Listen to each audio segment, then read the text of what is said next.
ಇಚ್ಛಾಶಕ್ತಿ ಸಂಯುಕ್ತರಾದಂತ ನನ್ನನ್ನು ನೀವೆಲ್ಲವರು ಒಂದಾಗಿ ಒಂದೇ ಮನಸ್ಸಿನಿಂದ ಧ್ಯಾನಿಸಿ ಪ್ರಸನ್ನೀಕರಿಸಿಕೊಂಡಿದ್ದೀರಿ. ಒಲಿದು ನಿಮ್ಮ ಮುಖವನ್ನು ಅವಲೋಕಿಸಿದಿಂದಾದ್ರೆ ಕಷ್ಟ ಬಂದಿದೆ ಎಂಬುದಾಗಿ ಸ್ಪಷ್ಟ. ನಿಮಗೆ ಬಂದ ಕಷ್ಟವನ್ನು ಜಗನ್ಮಾತೆಯಲ್ಲಿ ಹೇಳಿಕೊಳ್ಳಿರಿ.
ವಿಧಿತಂತ ವರಬಲದಿಂದ ಮದೋನ್ಮತ್ತನಾಗಿ ದೇವಲೋಕವನ್ನೇರಿ ದೇವತೆಗಳನ್ನೆಲ್ಲ ಗಾರ್ಗಡಿಸಿದ್ದ ನಮ್ಮ ಸುರಪೀಠ ವಶಪಡಿಸಿಕೊಂಡಿದ್ದಾನೆ. 14 ಲೋಕಗಳನ್ನು ತನ್ನ ಅಂಕೆಯಲ್ಲೇ ಇರಿಸಿದ್ದಾನೆ.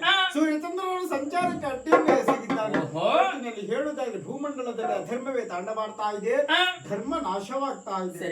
ಆದಷ್ಟು ಬೇಗ ದುಷ್ಟ ಮಹಿಷನ ಮಧ್ಯೆ ನಿಮ್ಮ ಮೂಲಕವಾಗಿ ಆಗ್ಬೇಕು. ಮಕ್ಕಳೇ, ವಿಧಿಯಿಂದ ವರವನ್ನು ಪಡೆದಂತ ಮಹಿಷನು ಲೋಕ ಕಂಟಕನ